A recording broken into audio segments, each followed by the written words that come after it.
Hi guys, yeah, welcome back. Just wanted to show you the first of the two ways of solving simultaneous equations. One is by substitution and the other one is by the process of elimination. So this video clip is just going to, I guess, show you how to do it by substitution. There's going to be two methods, two examples that I'm actually going to run through. The first one, we're going to look at y equals minus 3x plus 2 and then y equals 7x minus 8. So that's going to be equation 1 and equation 2. Now the whole purpose of this is to find a solution or a set of coordinates to which that both lines actually intersect with each other. So for example, you have a growth trend going that direction, and then maybe another one is going down, or it could be going up, and you're wanting to find the point at which both lines intersect with each other. So that point right there is going to be the solution in which we're actually going to solve with these two equations. With this method, it is by substitution. Next clip is going to be via elimination.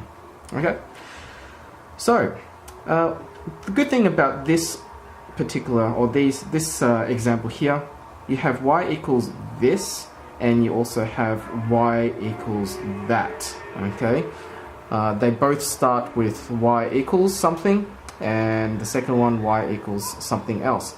So through that logic, we can come to terms and say that that first equation does equal the second one if they're both y. Okay. Through that, we can then solve for x. Let's add 3x to both sides. So we have 2 equals, now 7 plus 3 is 10, and then minus 8. I want to get rid of the minus 8 on both sides, so I'm going to add 8, and then 10x equals, so 2 plus 8 is 10. Divide both sides by 10 to get rid of the 10, and I have x equals 1. Okay, so my first step was to solve for x. Now I'm going to substitute the value of x into the first equation to solve for our y value. Okay, so I found that x equals 1. Let's use this first equation. If x equals 1, then we have 1 times minus 3 is minus 3, and then lastly we have plus 2. Okay, minus 3 plus 2 is minus 1. So what I've done is I've solved for x and then I've solved for y. Our coordinates will be 1 minus 1, because that is our x value, that's our y value, and that will be the point or the set of coordinates at which these two linear equations actually intersect with each other. There's our solution. That is the first example to which we can solve the simultaneous equations through the process of substitution. Our second example will look a little bit different. I'm going to use 2x minus 3y equals minus 8, and then I'm going to have y equals x plus 3. Notice that with this one, y equals something and y equals another thing. In this case, we don't have two equations that flow or have the same format. We can rearrange things around to do that, or we can do something else. Okay. We know in this situation that y equals x plus 3. So there's going to be two processes or two steps of substitution in this example here.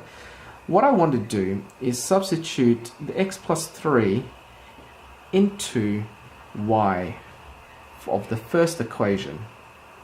Okay, so if y equals that, then I'm going to substitute x plus 3 for y into that first equation. So it will look like 2x, oh, by the way, this is equation 1, equation 2. So 2x minus 3, okay, x plus 3, because if y equals that, I'm substituting it for y, equals minus 8. Like what we do for any brackets, we need to expand, okay? So minus 3 times x is minus 3x, and then minus 3 times 3 is going to be minus 9. Next thing what we need to do is to solve for x, okay? We need to simplify and then solve it. So 2x minus 3x is simply negative x. Notice that I'm rewriting the equation after every step just to keep track of where I'm at. If you can jump steps in your head or do 2 steps at the same time, that's great, but just make sure that you don't go too fast, because you might lose a few things and make some mistakes. Going to add 9 to both sides. Okay, so I have minus x equals, so minus 8 plus 9 is 1. Now remember, I want the pronumeral to be positive, and I'm going to multiply both sides by minus 1, or simply I'm just going to reverse both of the polarities. So that's negative, I'm going to make it positive, and because this is positive, then I'm going to make that negative. Okay, so x equals minus 1.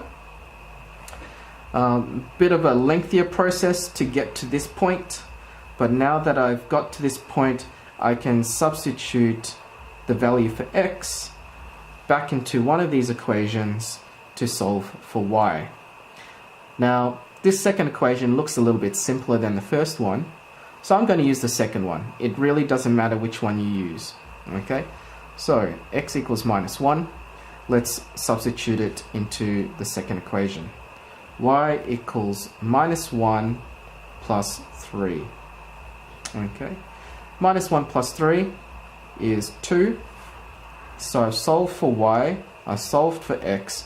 The point at which these two equations intersect each other is going to be minus 1, 2. So here's your 2 methods of substitution depending on the equations that you're given. Definitely have a look at it, analyze it, and see which method is the best for the question that you have, and then yeah, follow suit in terms of the steps. Okay, all the best, guys.